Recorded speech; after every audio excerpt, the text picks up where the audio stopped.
In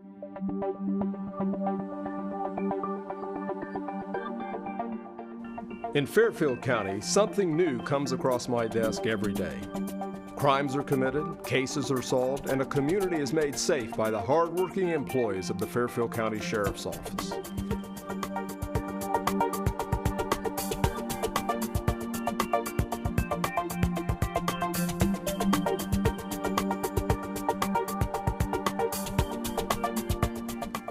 Welcome to This Week with Sheriff Dave Phelan, a weekly program here on LSN Television. We're also carried by a number of radio affiliates here in Lancaster. Do appreciate you, the viewers and listeners that join us each and every week. Behind the scenes is our students here at Fairfield Christian Academy, where the show is actually produced and taped. Our executive producer, Kelly Roberts, behind the scenes, lining the guests up and the questions every week, so she does a terrific job behind the scenes. About every year we have this guest in, Chief Dave Ward, the Lancaster Fire Chief. Wow, it's hard to believe how time passes. It goes fast, doesn't it? Yeah. I think I've been here 3 times, and every time I've been here, it's right within the last 2 or 3 days, or in the same 2 or 3 day slot. Yeah. So how's everything in the fire service? It's going well. We're busy. We're up about 3% on the medic runs. Our fire runs a little bit more than that. It's been a busy year. Well, and I just want to kind of commend you publicly, and I think I called you the day after, but my mother-in-law had a medical event or episode. It was actually September 11th. Oh. And in fact, we had a special program, and you were here on September 11th at our church, Fairfield Christian Church, and my mother-in-law didn't show up for church. And so I went over there, and she always came to church. She was 91, but she drove, seemed really doing well, and so I got to her house, was able to get into the home, and she was on the bathroom floor, and your firefighters, your medics showed up, and they just did a terrific job. They do a very good job. I mean, they're very compassionate. They're very skilled at what they do. They are compassionate, and they kind of talked her through it, and within just a few minutes, they said, we think it's a stroke. And so they diagnosed it correctly. They treated her very nice. They were good with the family, and sadly, she passed away about 10 days later. But I was very impressed. I think I even called you the next day. They did a terrific job. You know, the hospital and most of the medic services in the county, we follow a lot of the different protocols. One of them's heart, the STEMI program. When you have clogged arteries, we have a protocol where we try to get you to the hospital, get you to the ballooning, and hopefully open up arteries. And they're getting ready to implement the hospital as well, a stroke protocol. Right. And it's important when somebody has a stroke to try and get them to someplace, recognize it, and get them somewhere where they can give them thrombolytics, which bust the clots up within a couple hours. So our guys are very good at what they do. Well, the other thing that's, I think there's an advantage to living within the city, or any major city, as opposed to out in the county. The county fire services, they do a terrific job, but sometimes because of the size of the townships and the fact that you don't have people close or volunteers, it takes a while before they finally get to the scene. You're exactly right. In town, our goal is to be anywhere in the city within 4 minutes. Right. And with our run volumes and the way the city's growing to this side of town, we're stretching that up here in this quadrant a little bit. But if you're in town, chances are we're going to be to you within 3 to 4 minutes. Which is major huge. If it's a heart or stroke or something like that. Or fire. I mean, a fire will double every 2 minutes. So yeah, the quicker the better. But I live in the county. I always have lived in the county. I love the county. But I've come to expect, my father's passed away, and I can count probably 3 or 4 times, I was a medic as well, that he had a stroke or big issues, and I knew it was going to be in half an hour before they got there, and I just loaded him in the car, and my wife would drive, and I would take him, and I would call ahead and tell the medics, meet me here, and we'd take care of him. So it does take a little while for county medics to get there. A few weeks ago, they had a major situation in California where they had a warehouse fire, and there's actually people that were in the warehouse, and it was kind of a artsy kind of community, and they some people I guess actually lived in there, and I know 34 people passed away.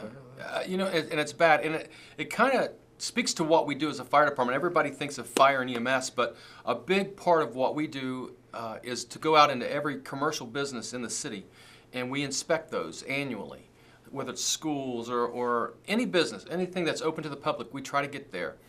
And a lot of times we will catch, not, and that's a bad word, but we'll discover places that will have gone into a building that's vacant and, rent it, and then they'll start changing the layout. They'll do electrical work, they'll do plumbing. Sometimes we've found where they've even actually taken out suppression systems or fire alarm systems, all this without permits. And I think that's what happened a few weeks ago with California, is there were no permits pulled. The benefit of having a permit pulled is that you can have a professional architect or design professional draw up the plans, meet the codes, the building codes, and then it's a safety issue. Now, Right. when those things happen and they circumvent that, this kind of thing happens. And I think I recall maybe that the stairwell was made of pallets, Yes. which, that would never fly. Right. And so I would encourage people, if they're taking over a business or whatever, to be cognizant. Call the building department in Lancaster if you're in town, or call the Lancaster Fire Department. We can set you on the right course. How do you get started with that kind of stuff? Right. Well, great information. Now, some stuff we cover every year, Right. But I think it's a great reminder. And we talk about, now we're into the Christmas season, and we're here. And so, really, what are some of the things we want to talk to as far as like winter fire safety tips? Well, let's talk a little bit about the trees, I guess. People have probably already bought their trees, and whether it be, let's just talk about the live trees. You go out to a Psalms Tree Farm in Amanda or a Beck's here in town. You cut your tree, you take it home. When you get it home, you want to take about a bottom 2 inches off that stump so that it has a fresh uptake of water. And that's key with a tree. When you're setting a live tree in your house, is that they'll dry out. So you want to, when you pick it out, make sure it's a good fresh tree that's not got the needles falling off. When you get it home, cut it off again so that it has that sap you get the sap off so that the water can go up and keeps it hydrated. You also want to make sure that when you're decorating your Christmas tree that you have good wiring, good lights. My mother, she's 84, and though I don't put up those lights anymore, we had the big old bulbs when I was a kid. Right. A lot of people probably still do that.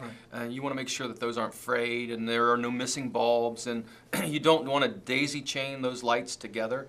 LEDs don't pull very much amps, but these older ones, you don't want to put so many of them together that it could cause a fire. So don't start at the bottom of the tree if you're going to put 500 lights on. Right. Keep connected into Right. the last one. Right, and make sure they're all tight and none are missing, and that's a good start. Well, and one thing that I did like last year after Christmas, there's half price on the lights. So a lot of times Right. I've just gone through, and it's surprising how many lights you can get for $20 then. Oh, half absolutely. price, and maybe all those other ones just kind of get rid of them. That's a good idea. It's just buy new lights. Yeah. When you're setting your tree up, sometimes people want to set that in an exit way, like at your house, where you may have to go past the tree to get out of your house. Be cognizant of that. You want to set it somewhere where it won't block your way out. Now, some people, because let's talk about even the artificial trees, leaving the lights on all the time. Yeah. I've had people do that. They say, well, it's an artificial tree, nothing can happen. So they plug the lights Right. on and Right. leave them on all Christmas. That's never a good idea. Always Okay. unplug those before you shut them off. Surge protectors are nice. You have a little on-off button. You can just push it and it kills the power. So yeah, turn off your lights every time you go to bed or go away from the home. Shut your lights off. Okay. And I guess the other thing we may want to talk about is the, beyond that, is the extension cords. Yes. Connecting the tree. Follow the manufacturer's recommendation, but a lot of people will take extension cords and they'll plug them into each other and just keep going, and that's never a I'm good guilty idea. of that sometimes. Are you? But you told me a couple of Right. years ago I quit doing that. Most of those outlets are probably on 15 amp circuits, and you don't want to overdo it. So, Right. make sure what you're doing is pulling to the right breaker size. Okay. So great stuff. And of course candles, because people put the candles out Christmas time too. Yeah, and I would recommend. Even my wife loves candles. It puts off a nice scent, and she uses them. But if you're going to use them, make sure it's on a nice sturdy stand, away from your children, away from pets, away from any kind of decorations that it could fall into and start a fire. But they make those battery-operated kind now that look like a real candle, but they're not.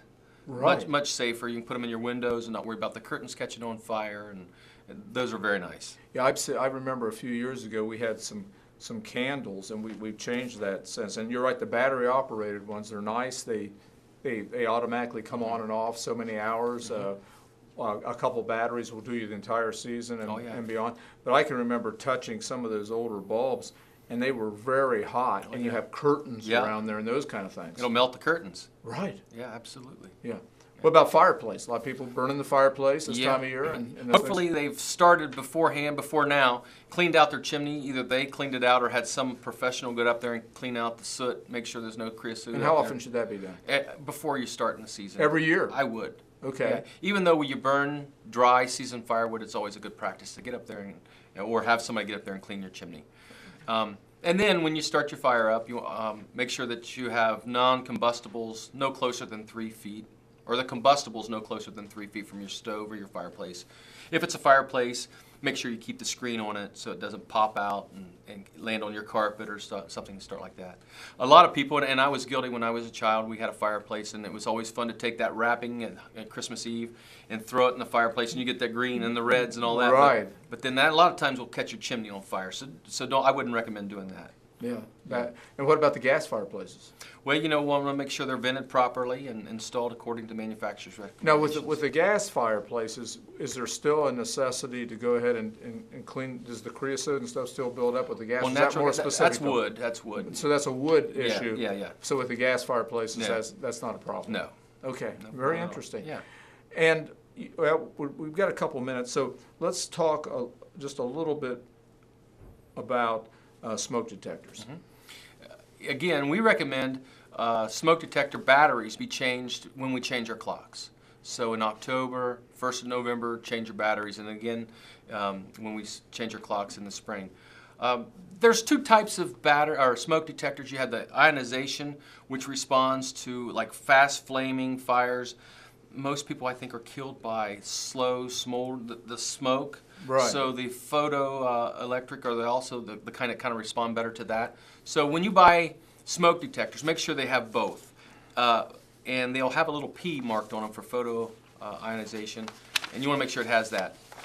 As far as location, you want to make sure you have them outside your bedrooms, inside your bedrooms, and then on every floor of your house, except the kitchen. You would want that at least 10 feet away from your stove so it doesn't create a false alarm. Okay. Lots of good stuff. We've got about a minute left. I'd like to have you back next week. Sure. And then maybe we can talk more about heaters, about people using generators, Yeah. about what are some of the common causes of fires you see, and some things that our Yep. viewers and listeners can do to take care of that problem. We can do that. Chief Dave Ward, Thank you, sir. with us, Lancaster Chief, and folks do just a terrific job. I'm fortunate enough to live here in Lancaster, and I've called them out on a number of different issues, from our carbon monoxide detector going off to smelling gas and a host of other things. They've always been very good. Well, we're just about out of time. I want to just wish each of our listeners and viewers a very Merry Christmas, and let us not forget the reason for the season is the birth of Jesus Christ. Again, I thank the students here at Fairfield Christian Academy that put the programs together, their instructor, J.T. Burcham. Behind the scenes, Kelly Roberts, our executive producer, and again, I'm very appreciative of you, the viewers and listeners. Till next week, same time, same place, God bless, and we'll see you right here.